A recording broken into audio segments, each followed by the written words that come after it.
हाँ heat transfer. इसमें question है, मान लिया बताना कि यहाँ पे एक कैंडल रखी हुई है, ठीक है, और यहाँ पे आइस है। मैंने फाउंटेन क्यों बनाया है? हवा चल रही है। अरे आप कैसे ही बना लो इसको, बनाया गया है ये तो बता दो। मोमबत्ती बस जल रही है ये बल्ब थोड़ी है। तो जलती नहीं है कैंडल। लगा रखी है भाई। ठीक, कोई ना। आपने साइड में लाइनें बना दी, वो बोल रहे थे तो बल्ब में भी क्या लाइनें दिखती हैं, बनाते हैं, इसका मतलब ये जल रही है। ऐसा शो होता है कि ऐसे लाइनें बनाना, इसका मतलब ये जल रही होती है। और बल्ब भी अगर रखा हो ऐसे रख दो, फिर उसका मतलब तो क्या पता वो जल रहा है कि नहीं जल रहा। ये आइस है। अब ये बताओ कि इस केस में ये आइस पिघलेगी या नहीं पिघलेगी? नहीं गिर रही है, ऐसे रखी हुई है। यहाँ कैंडल है, यहाँ आइस रखी हुई है। बताओ इस केस में क्या ये पिघलेगी या नहीं? नहीं पिघलेगी। स्लैब वगैरह में रख दे तो पिघल सकती है। अरे तो बर्फ ना रखो की वजह से तो पिघलेगी ना, उसका कोई इफेक्ट नहीं है। अच्छा, उसका कोई हाँ नहीं, इसकी वजह से इस पे क्या इफेक्ट पड़ेगा? मेरा क्वेश्चन सीधा ये बात की बात पूछो, सराउंडिंग ये सब कुछ इसका कोई रोल नहीं है। कैंडल, यहाँ कैंडल रखी हुई है, जल रही है, यहाँ पे आइस रखी हुई है, तो उसकी वजह से इसका टेम्परेचर पे क्या इफेक्ट पड़ेगा? ये पिघलेगी। टेम्परेचर इसका मान लो बर्फ है तो 0 डिग्री सेल्सियस है, इसका मान लो यहाँ पे आग जली तो इसका टेम्परेचर कितना है? 100 डिग्री सेल्सियस। तो क्या होगा ये पूछा गया। पिघलेगी। बहुत टाइम लगेगा, क्योंकि इसका हीट जो फ्लेमेशन है, यानी कि हीट यहाँ से यहाँ तक पहुंचेगी तो ना के बराबर पहुंचेगी, यानी कि बहुत लंबे टाइम के बाद इसके ऊपर क्या पड़ेगा? कोई इफेक्ट पड़ेगा। तो उस केस में साइंटिस्ट लोगों ने क्या करा कि यहाँ से लेके यहाँ तक एक रोड रख दी, मेटेलिक रोड। क्या रख दी? एक मेटेलिक रोड रख दी।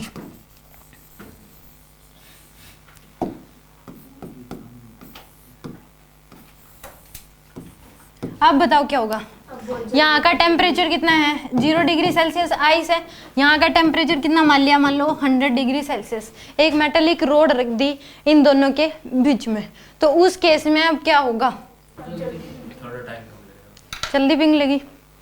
अब यानी कि हीट ट्रांसफर है क्या कि उन्होंने क्या देखा कि यहाँ से यहाँ तक मान लो कि एक पॉइंट का, एक जगह का टेम्परेचर कितना रख रखा है? 0 डिग्री सेल्सियस। एक जगह का टेम्परेचर कितना है? 2 पॉइंट्स हैं, एक जगह टेम्परेचर कम है, एक जगह का टेम्परेचर क्या है? ज़्यादा। तो उस केस में, और एक क्या रख दिया यहाँ पे? एक मेटल की रोड रख दी। तो इस मेटल की रोड के थ्रू हीट ट्रांसफर करना, यही पढ़ना है इसमें। यानी कि एक मेटल की रोड के थ्रू हीट का ट्रांसफर होना, टॉपिक इसके लिए है हीट ट्रांसफर, यानी कि हीट का ट्रांसफर होना। जैसे हम ये पढ़ते हैं कि वायर के थ्रू करंट का ट्रांसफर होना है, तो वहाँ पे ओम्स लॉ वगैरह आ जाता है। तो सेम यहाँ पे एक रोड की, मेटालिक रोड की थ्रू क्या करना? हीट का ट्रांसफर होना एक जगह से दूसरी जगह। अब मेरा क्वेश्चन ये है कि इसके छोटे छोटे पीस सोचो, तो क्या मान लो इसकी लेंथ जो है वो 100 सेंटीमीटर है। लेंथ कितनी है इसकी? मान लो 100 सेंटीमीटर है। तो क्या इसके हर जगह का टेम्परेचर सेम होगा? यहाँ का तो क्या कर रहे हैं, जहाँ पे हीट पहुंचेगी तो 0 डिग्री सेल्सियस मेंटेन रख रखा है, पिघलेगी है। यहाँ पे और बर्फ रख दे रही है। क्या देख रहे हैं? थोड़ी पिघली, बर्फ और रख दी, थोड़ी पिघली, बर्फ और रख दी। अब ये क्वेश्चन ये है कि क्या इस रोड के हर एलिमेंट का टेम्परेचर सेम होगा या अलग अलग होगा? सेम होगा। कितने क्वेश्चन कहते हैं कि सेम होगा? क्वेश्चन समझ आ गया पहले कि यहाँ का टेम्परेचर 100 डिग्री सेल्सियस, यहाँ का कितना मेंटेन रखा है? 0। इन दोनों एंड के बीच में क्या रखी है? एक मेटालिक रोड। अब ये पूछा गया इसकी लेंथ मान लो 100 सेंटीमीटर है, तो इसके क्या हर एलिमेंट का टेम्परेचर सेम होगा या नहीं? क्यों नहीं होगा? सेम होगा, इसलिए तो ट्रांसफर नहीं ना, उधर से ज्यादा गर्म होगी, उधर से थोड़ी कम गर्म होगी कंपेयर। एक टाइम पे तो ये रहेगा, फिर जब इक्विलिब्रियम अटेन हो जाएगा तब पूरी का सेम हो जाएगा। सुन लो इस केस में स्टार्टिंग में यहाँ का टेम्परेचर क्या होगा? सबसे ज़्यादा होगा, और यहाँ का क्या होगा? ना के बराबर। हीट क्या होगी? ट्रांसफर होगी। बट एक स्टेडी स्टेट आने से पहले, यानी कि स्टेडी स्टेट आने के बाद भी हर एक एलिमेंट का जो है टेम्परेचर अलग अलग ही होगा। टेम्परेचर क्या होगा इस केस में? अलग अलग। मान लो कि आपको रोड रख दिया आपने, तो उस केस में मान लो लकड़ी जलाते हो, सबसे आगे आगे जलती है, क्योंकि वहाँ का टेम्परेचर बढ़ता है। धीरे धीरे वो टेम्परेचर इधर से भी गर्म होती है। मान लो छोटी लकड़ी ली आपने, तो वो क्या हो जाती है? थोड़ी आगे तक गर्म हो जाती है। मान दो अब, तो उस केस में यहाँ पे भी क्या हो रहा है, सेम एक मेटालिक रोड रख रखी है आपने, तो यहाँ का टेम्परेचर क्या होगा, ज़्यादा। तो उस केस में 1 सेंटीमीटर जाने पे मान लो यहाँ का टेम्परेचर कितना मेंटेन कर रखा आपने, 100 डिग्री सेल्सियस, यहाँ का कितना होगा 0 डिग्री सेल्सियस। तो 1-1 सेंटीमीटर जाने पे टेम्परेचर भी 1-1 डिग्री सेल्सियस क्या होगा, बढ़ता जाएगा। यहाँ का 0 है तो 1 सेंटीमीटर 99 सेंटीमीटर पे कितना होगा, यहाँ का 100 है, यहाँ का 0 है, तो ये कितना हो जाएगा 1 डिग्री सेल्सियस। फिर 1 सेंटीमीटर चलोगे तो 2 डिग्री सेल्सियस। ठीक बीच में कोई पूछ ले, मान लो यहाँ पे 50 सेंटीमीटर, कितनी है यहाँ से लेंथ 50 सेंटीमीटर, तो यहाँ पे टेम्परेचर कितना हो जाएगा 50 डिग्री सेल्सियस। कितना टेम्परेचर हो जाएगा 50 डिग्री सेल्सियस। तो उस केस में टेम्परेचर इधर आते जाओगे, लेंथ के साथ टेम्परेचर क्या होता जाएगा, बढ़ता जाएगा। यहाँ का टेम्परेचर कितना है 100 डिग्री सेल्सियस, ठीक बीच का कितना होगा 50 डिग्री सेल्सियस। यहाँ का कितना हो जाएगा इन दोनों के ठीक बीच में 75 डिग्री सेल्सियस, और इन दोनों के ठीक बीच में 25 डिग्री सेल्सियस। यानी कि उन्होंने बताया कि स्टडी स्टेट आने के पहले हर एक एलिमेंट्स का टेम्परेचर क्या होगा, अलग अलग होगा। जो हीट ट्रांसफर हो रही है, रोड जो है वो क्या करती जाएगी, अब्जॉर्ब कर रही है हीट, क्या कर रही है वो हीट अब्जॉर्ब कर रही है। बट एक टाइम आएगा, उस टाइम को बोलते हैं स्टडी स्टेट। उसके बाद रोड जो है हीट अब्जॉर्ब करना बंद कर देगी। जितना टेम्परेचर हर एलिमेंट का होना है उतना होने के बाद रोड क्या कर देगी, ये अब जो टेम्परेचर अब्जॉर्ब करना बंद कर देगी। उसके बाद जितनी यहाँ से हीट एनर्जी निकलेगी वो सारी की सारी यहाँ पे ट्रांसफर हो जाएगी। रोड अब्जॉर्ब ही नहीं करेगी। जब रोड अब्जॉर्ब करना बंद कर देगी हीट को, उस स्टेट को बोलते हैं स्टडी स्टेट। स्टार्टिंग में तो क्या होगा, ये ज़्यादा अब्जॉर्ब कर रही है, आगे क्या जा रही है, कम जा रही है। मान लो कि ऐसे 10 बंदे बैठे हैं, तो उस केस में आगे वाले को कुछ सामान दिया, मान ले कि उसको दे दिया, मान लो 10 रुपए दिए एक उसने, मान लो ईमानदारी से वो 5 खुद के पास रख लिए, 5 क्या दे दिए मान लो उसको। तो उस केस में 5 क्या दे दिए उसने आगे वाले को, फिर उसने वो 5 में से आधे 2.5 अपने पास रखे और 2.5 क्या दे दिए अपने आगे वाले को।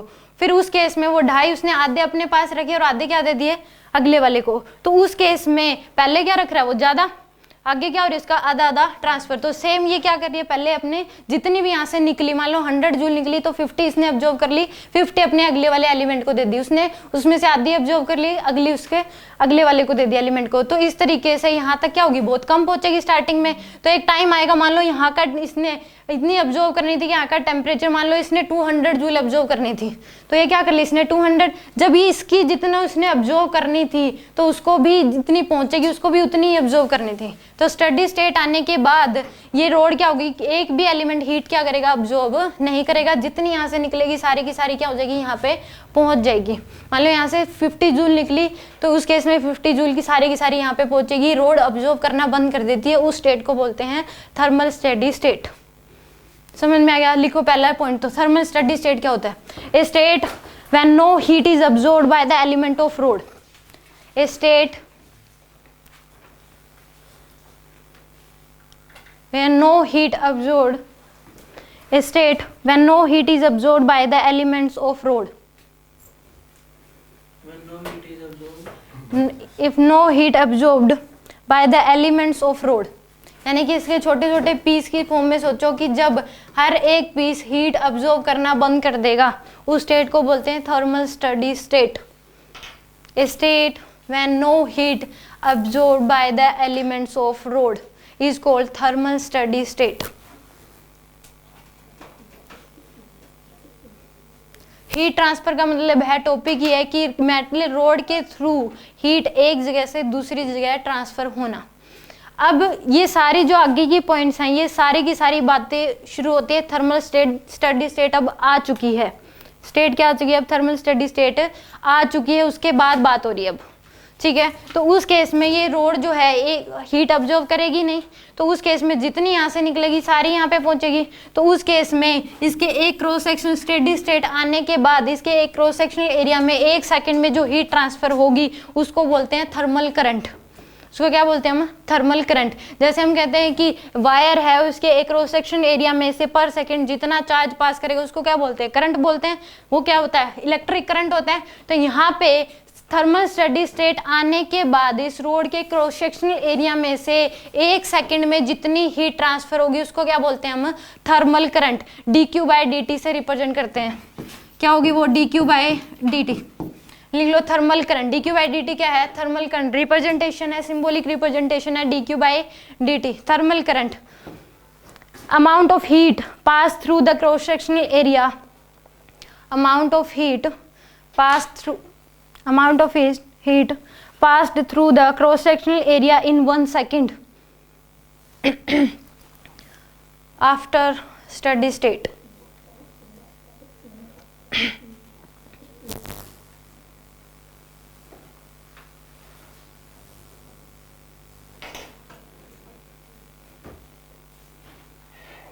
ठीक है, उसको क्या बोलोगे आप, थर्मल करंट, और रिप्रेजेंटेशन क्या होगी इसकी, D Q by D T. यहाँ तक कोई डाउट किसी को? श्योर? यानी कि 2 पॉइंट बताए हैं कि इस केस में एक तो क्या हो गए कि थर्मल स्टेडी स्टेट क्या होती है कि जब रोड के हर एक एलिमेंट हीट अब्जॉर्ब करना बंद कर दे, सारी की सारी यहाँ से जितनी निकली वो सारी की सारी यहाँ तक पहुँच जाए, तो उसको क्या बोलेंगे, स्टेडी स्टेट। और उसके बाद स्टेडी स्टेट आने के बाद रोड के क्रॉस सेक्शन एरिया में पर सेकंड जितनी हीट ट्रांसफर होगी उसको क्या बोलते हैं हम, थर्मल करंट। अब इसकी लेंथ मान लो, रोड की लेंथ क्या है, एल है, यहाँ का टेम्परेचर मान लो T1 है, यहाँ का टेम्परेचर क्या है, T2, यहाँ का टेम्परेचर T1, यहाँ का टेम्परेचर क्या है, T2। तो L लेंथ के अक्रॉस जो टेम्परेचर डिफरेंस है वो क्या है, T1 minus T2। L length के अक्रॉस टेम्परेचर डिफरेंस कितना है, T1 माइनस T2। तो एक यूनिट लेंथ के अक्रॉस टेम्परेचर डिफरेंस कितना हो जाएगा, T1 माइनस T2 बाय में क्या हो जाएगा, L। इसी को बोलते हैं dt बाय में dx। एक यूनिट लेंथ जाने पे जो चेंज इन टेम्परेचर आएगा उस टेम्परेचर को क्या बोलते हैं, टेम्परेचर ग्रेडियंट। क्या बोलेगा उसको, टेम्परेचर ग्रेडियंट। इसी को बोलते हैं dt बाय में dx, टेम्परेचर ग्रेडियंट। कि एक यूनिट लेंथ जाने में जो चेंज इन टेम्परेचर होगा उस टेम्परेचर को क्या बोलते हैं हम, टेम्परेचर ग्रेडियंट।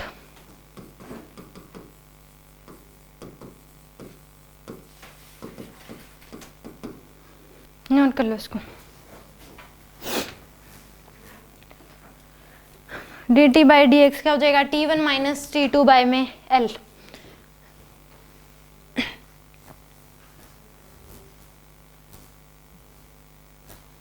ठीक है, अब इसमें एक मेन फॉर्मूला है। साइंटिस्ट लोगों ने क्या देखा कि जितना ज़्यादा टेम्परेचर डिफरेंस होगा, क्या होगा, जितना ज़्यादा टेम्परेचर डिफरेंस होगा उतनी ही जो हीट होगी वो उतनी ज़्यादा ट्रांसफ़र होगी। कि मान लो यहाँ का टेम्परेचर कितना है, एक केस में तो यहाँ का 20 है या कितना है, 0। एक केस है यहाँ का 100 है, यहाँ का 0। तो किस केस में ज़्यादा हीट ट्रांसफ़र होगी,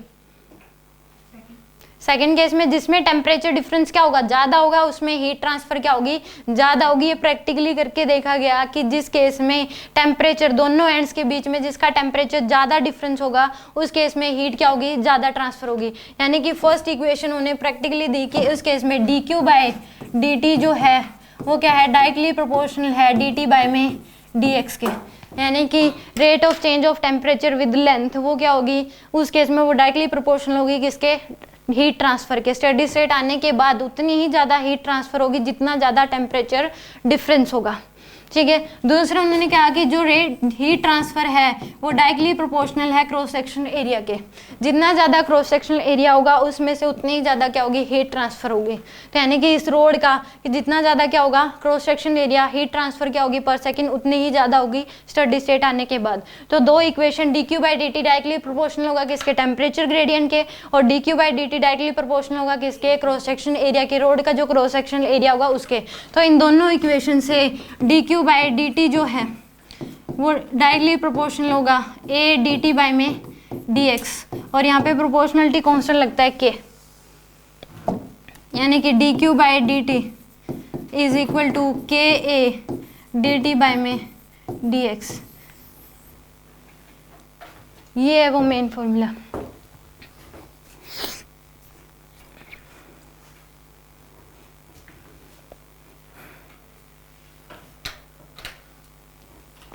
ठीक है, यानी कि इसको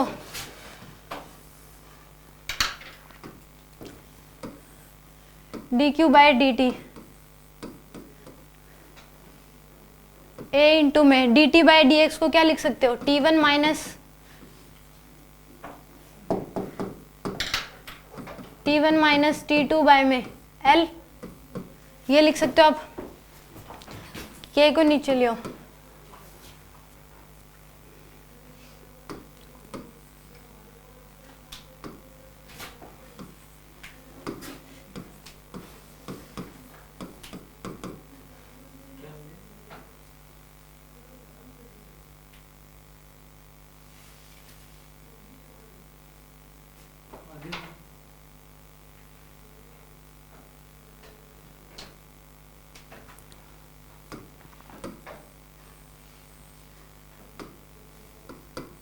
एक इस पे आ जाता है कि इस केस में क्या दे देगा आपको कि टेम्परेचर डिफरेंस दे दिया, T1 और T2 दे दिया, लेंथ दे दी मान लो, तो उस केस में K क्या होती है यहाँ पे, थर्मल कंडक्टिविटी। फिर K क्या होता है इसमें, थर्मल कंडक्टिविटी। क्या होगा इस केस में, थर्मल कंडक्टिविटी।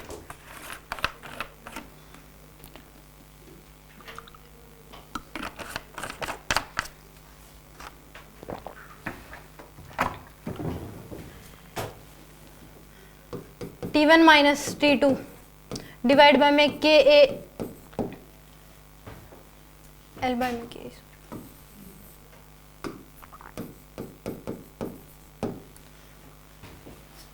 इसको बोलते हैं थर्मल करंट।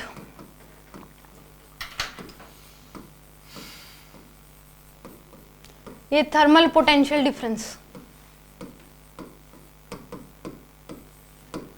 और ये थर्मल रेजिस्टेंस।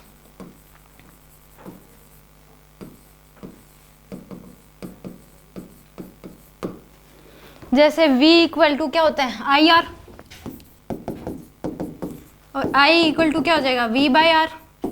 तो ये क्या होता है, इलेक्ट्रिक करंट। ये क्या हो जाएगा, potential difference, electric potential difference. और ये क्या होता है, इलेक्ट्रिकल रेजिस्टेंस। तो सेम यहाँ पे क्या हो जाएगा, थर्मल, यानी कि हीट की बात हो रही है तो thermal current. T1 minus T2 क्या हो जाएगा, थर्मल पोटेंशियल डिफरेंस, और L बाय में K क्या हो जाएगा, थर्मल रेजिस्टेंस। और 1 बाई K को क्या बोलते हैं, थर्मल रेजिस्टिविटी। रेसिप्रोकल कर दो K का, वो क्या हो जाएगी, रेजिस्टिविटी। K क्या होती है, थर्मल कंडक्टिविटी। इसका रेसिप्रोकल करोगे तो क्या हो जाएगा, थर्मल रेजिस्टिविटी। जैसे रेजिस्टेंस का रेसिप्रोकल कर दे तो रेजिस्टिविटी बोलते हैं उसको, इलेक्ट्रिकल रेजिस्टिविटी। तो इस केस में K को रेसिप्रोकल करोगे तो वो क्या हो जाएगी, थर्मल रेजिस्टिविटी। लिख लो इसको, K 1 बाई K को क्या बोलते हैं, thermal resistivity.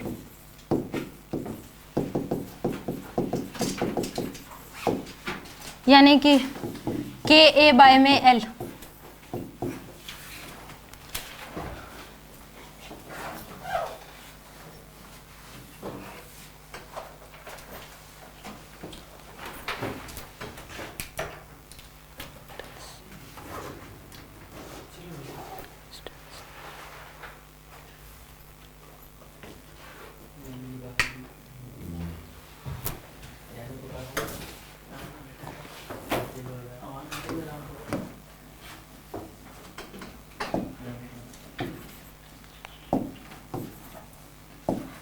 K bye L को बोलते हैं थर्मल कंडक्टेंस। कहाँ जा रहे हो, कहीं नहीं जाना अभी। K क्या होता है, thermal current, conductivity. 1 by K क्या हो जाएगा, thermal resistivity. Ka by L क्या होगा, थर्मल कंडक्टेंस, और L बाय में K क्या हो जाएगा, थर्मल रेजिस्टेंस।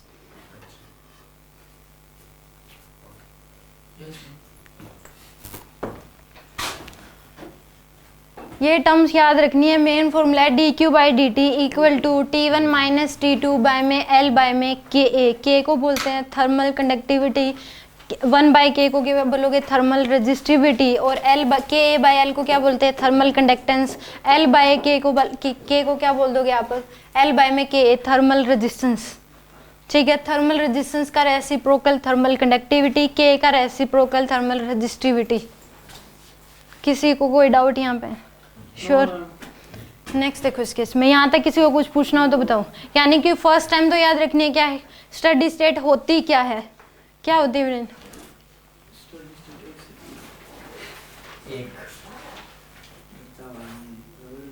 हाँ जी मिस्टर, क्या होती है थर्मल स्टडी स्टेट? मतलब रोड जो है हीट ट्रांसफर तो होगी, अब्जॉर्व करना बंद कर देगी। ट्रांसफर तो होएगी उस केस में, रोड जो हीट अब्जॉर्व करना बंद कर देगी उसको क्या बोलते हैं हम? Thermal steady state. ठीक है। थर्मल करंट क्या होता है? dQ/dt। होता क्या ये dQ/dt? स्टेडी स्टेट आने के बाद एक क्रॉस सेक्शन एरिया में पर सेकंड जितनी हीट ट्रांसफर होगी उसको क्या बोलते हैं हम? Thermal current. ठीक है। एक होता है इस केस में टेम्परेचर ग्रेडियंट क्या होता है? छेजर dt/dx होता क्या ये? कि मतलब कि एक जो लेंथ है उसमें से कितना, उसमें टेम्परेचर डिफरेंस, एक यूनिट लेंथ चलने पे कितना टेम्परेचर डिफरेंस आएगा उसको क्या बोलते हैं हम? Temperature gradient. यहाँ पे उन्होंने देखा कि dQ/dt जो है हीट ट्रांसफर जो होगी वो किसके डायरेक्टली प्रोपोर्शनल है? dt/dx के, यानी कि जितना ज़्यादा टेम्परेचर डिफरेंस होगा उतनी क्या होगी? ज़्यादा हीट ट्रांसफर होगी। और dQ/dt डायरेक्टली प्रोपोर्शनल है किसके? क्रॉस सेक्शन एरिया के। यहाँ से dQ/dt इक्वल आ जाएगा a dt/dx, तो यहाँ से प्रोपोर्शनलिटी कॉन्स्टेंट लगता है k, थर्मल कंडक्टिविटी बोलते हैं k को। तो यहाँ पे dQ/dt इक्वल टू क्या हो जाएगा? k a dt बाय में dx। और दूसरी dQ/dt इक्वल टू dt/dx को क्या लिख सकते हो? t1 minus T two by L. तो यहाँ से dQ/dt t1 minus T two by में l बाई के लिख सकते हैं इसको। तो l बाई के को क्या बोलते हैं? Thermal resistance. और इस केस में t1 बाई t2 को क्या बोलते हैं? Thermal potential difference. और dQ/dt को बोलते हैं थर्मल करंट। और 1 बाई के को क्या बोलते हैं? Thermal resistivity. k को क्या बोलते हैं? Thermal conductivity. और k a बाई एल को क्या बोल देंगे? Thermal conductance. ठीक है। अब मान लो कि दो रोड अगर सीरीज में जोड़ दी, क्या हो गया? सब कुछ ऐड हो जाएगा मैम। क्या ऐड हो जाएगा? जो जो दो रोड अगर सीरीज में जोड़ दी, इसका रेजिस्टेंस मान लो R1 है, इसका रेजिस्टेंस क्या है? R2। तो उस केस में R इफेक्टिव क्या हो जाएगा? R1 plus R2। R effective की वैल्यू क्या हो जाएगी? R1 plus R2। अगर पैरेलल में जुड़ी हुई है दो रोड तो उस केस में टेम्परेचर कितना आ जाएगा? सॉरी, रेजिस्टेंस कहाँ से आ गया? थर्मल रेजिस्टेंस और क्या था? L बाई के क्या होता है? L बाई के ए है क्या? मेरे को ये बता दो। थर्मल रेजिस्टेंस तो वही है ये तो मैं रेजिस्टेंस, मतलब यहाँ की बात हो रही है तो थर्मल रेजिस्टेंस है। जैसे हम अगर एक सर्किट पर के तो वहाँ पे रेजिस्टेंस जोड़ते हैं तो वहाँ पे अकेला रेजिस्टेंस, तो यहाँ पे थर्मल रेजिस्टेंस अगर दो रोड बोल दी तो इसका मतलब थर्मल रेजिस्टेंस की बात हो रही है। L बाई के की इसका ये लेंथ इसकी L दे दी, इस conductivity K they the, cross section area A दे दिया। तो उस केस में अलग अलग दे रखा है, नेट निकालना है तो R इफेक्टिव आ जाएगा R1 प्लस R2। इसका रेजिस्टेंस R1 दे दिया, इसका R2 दे दिया। R1 में सब कुछ छुपा है कि उसकी लेंथ, एरिया और उस केस में उसकी कंडक्टिविटी किस तरीके से, किस मेटल की वो बनी हुई है। ठीक है। कंडक्टिविटी मतलब वो किस मेटल की बनी हुई है, लोहे की बनी हुई है या फिर कोई और मेटल है, कॉपर की, किस चीज़ की बनी हुई है। ठीक है। तो इसमें R इफेक्टिव क्या हो जाएगा? R1 plus R2। अगर दोनों पैरेलल में जुड़ी हुई हैं R1 और R2 तो उस केस में R इफेक्टिव आ जाएगा 1 by R effective equal to 1 by R1 plus 1 by R2। Parallel में जुड़ी हूँ तो R इफेक्टिव क्या आ जाएगा? 1 by R1 plus 1 by R2। जैसे रेजिस्टेंस के केस में होता है सेम उसी तरीके से भी इसमें होगा। एक क्वेश्चन करके दिखा दो।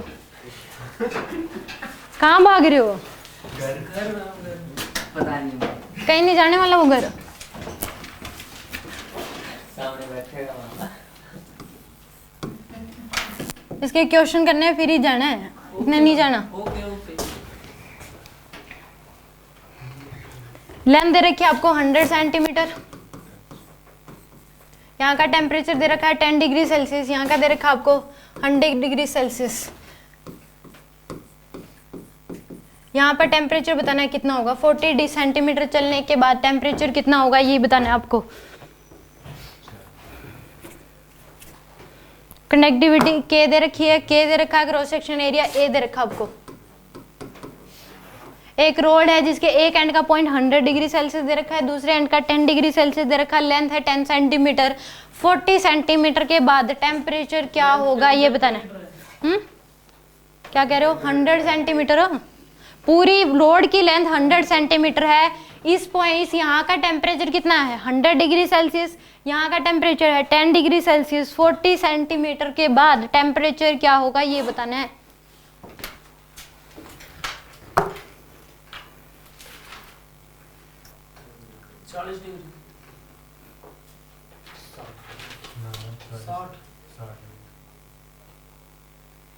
सोल्व करो इसको, फॉर्मूला लगाओ इस केस में।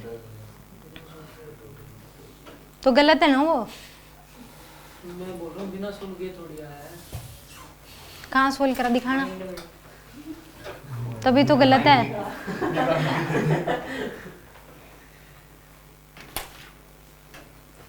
50 में सोल्व करोगे तो आएगा ना। मैं दीदी को बता रहा, क्या दीदी बता देंगे हम। ये अपना ही सिलेक्शन लेगी, ये अपनी सीट आपको नहीं देने वाली। इसकी फीस भी तो नहीं भरी दी। सही बात है, फीस तो आपने जो भरी है वो आपको खुद पढ़ने के लिए भरी होगी। ये ऐसी भलाई कर रहे हो तो जो नहीं पे कर सकते आप उनको बिठा दो, वो कर लेंगे आपके नाम का। Sorry ma'am. 36 आता है। देखो इस केस में हीट ट्रांसफर क्या हो जाएगी, D Q by D T, वो तो सेम ही होगी, रोड एक ही उसी मटेरियल की बनी हुई है। तो यहाँ से यहाँ तक क्या लगा दो, एक बार इक्वेशन लगा दो, d Q by D t equal to क्या था, के ए इंटू में T1 माइनस T2, यानी कि 100 माइनस टी करोगे। यहाँ से यहाँ तक लगाओगे, पहले ए मान लो ये ए पॉइंट है, ये बी और ये क्या है सी, ए से बी तक लगाओगे। यहाँ का टेम्परेचर 100 माइनस क्या कर दोगे टी मान लिया आपने, डिवाइड में यानी कि 100 माइनस टी डिवाइड बाय में लेंथ कितनी आ जाएगी 40 आएगी ये। अब यहाँ से यहाँ तक लगा दो, बी से लेके सी तक, बी टू सी, यानी कि D Q by D t equal to क्या हो जाएगा आपके पास, के ए इंटू में टी माइनस 10 डिवाइड बाय में लेंथ कितनी हो जाएगी 60। अब इन दोनों में D Q by D t क्या, दो इक्वेशन बन गई आपके पास, फर्स्ट और ये क्या है सेकंड। दोनों इक्वेशन में लेफ्ट हैंड साइड इक्वल है, राइट हैंड साइड को इक्वेट कर दे। तो यहाँ से के ए 100 माइनस टी डिवाइड बाय में क्या आ जाएगा 40 equal to K A T minus 10 divide by में क्या आ जाएगा 60। के ए से के कैंसिल,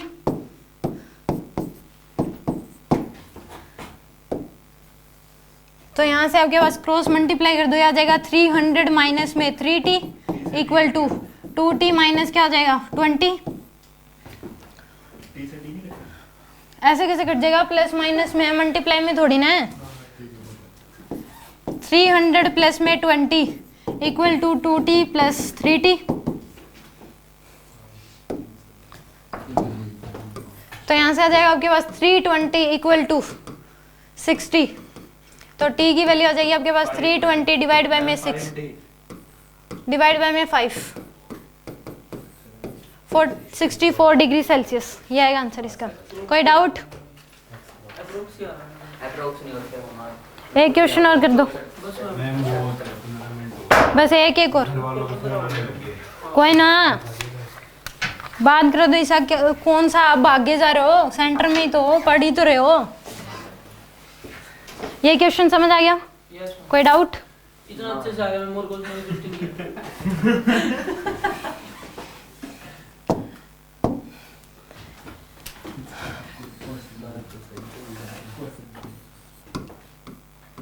दो रोड दे रखी है आपको, इसकी लेंथ भी एल है, इसकी लेंथ भी क्या है एल दे रखी है।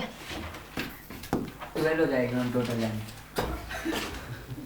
कुछ भी, इसका क्रॉस सेक्शनल एरिया ए, इसका भी ए दे रखा आपको, इसका रेजिस्टेंस दे रखा आपको R1 है, इसका रेजिस्टेंस दे रखा है R2। के की वैल्यू बता दो क्या हो जाएगी, K1 K2 दे रखी, सॉरी इसमें आपको R1 R2 नहीं K1 K2 दे रखा है, इसके क्या दे रखा है K2। R1 R2 की वैल्यू बता दो, यानी कि R इफेक्टिव की वैल्यू बता दो। R इफेक्टिव की वैल्यू क्या होगी, R इफेक्टिव की वैल्यू बता दो। दो रोड हैं जिनका क्रॉस सेक्शन एरिया A दे रखा है, कंडक्टिविटी K1 K2 दे रखी है, लेंथ L और L है, तो R इफेक्टिव कितना हो जाएगा, ये बातें नहीं, R इफेक्टिव और K इफेक्टिव क्या, वही क्या बोला इसने, बोल दो बस एक बार आप। R इफेक्टिव तो बता ही दिया यार, R1 + R2 और K इफेक्टिव वो तो मैंने सुना ही नहीं, मैं तो R1 के लिए बोला था, सेम वही R के लिए बोला था मैं, सही नहीं, वही तो उसमें लिखा हुआ है, और K वही मैंने तो उसमें लिखा हुआ है। वो K1 K2 अलग अलग है। R इफेक्टिव तो क्या हो जाएगा आपके पास R1 plus R2, R1 plus R2। R की वैल्यू क्या थी KA बाय L, R क्या था KA बाय में L, तो L बाय में KA, कुछ भी बोलते रहते हैं। क्या हो जाएगी L बाय KA, तो यहाँ पे R इफेक्टिव की जगह क्या लिख दोगे आप, L की वैल्यू क्या हो जाएगी 2L हो जाएगी। यहाँ पे टोटल लेंथ लिखोगे, R इफेक्टिव लिख रहे हो तो total length 2L divide by में K की जगह क्या लिख दोगे K इफेक्टिव, और एरिया की जगह तो A ही रहेगा, ये नहीं है कि 2A हो जाएगी, ये बातें नहीं। R इफेक्टिव में लेंथ तो डबल हो जाएगी, L इसकी तो टोटल लिखोगे तो 2L, K की जगह क्या लिखोगे K effective, area cross section area नहीं है A इसका 2A नहीं होगा A ही होगा क्योंकि सीरीज में है, इसका क्रॉस सेक्शन एरिया और इसका सीरीज में तो E ट्रांसफर तो उतनी ही होगी। इक्वल टू R1 की वैल्यू क्या हो जाएगी L डिवाइड बाय में K1 into A plus L divide by में K2 इंटू में A, ये आ जाएगी आपके पास।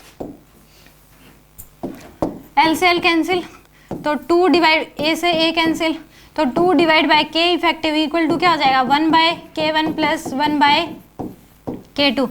इसका रेसिप्रोकल कर लो तो K इफेक्टिव बाय में 2 इक्वल टू क्या हो जाएगा K1 बाय K2। ठीक है, इसको प्रॉपर सोल्व करोगे। ये सेम क्वेश्चन करके दिखा दो, अगर पैरेलल में जुड़े हो तो K इफेक्टिव बता दो।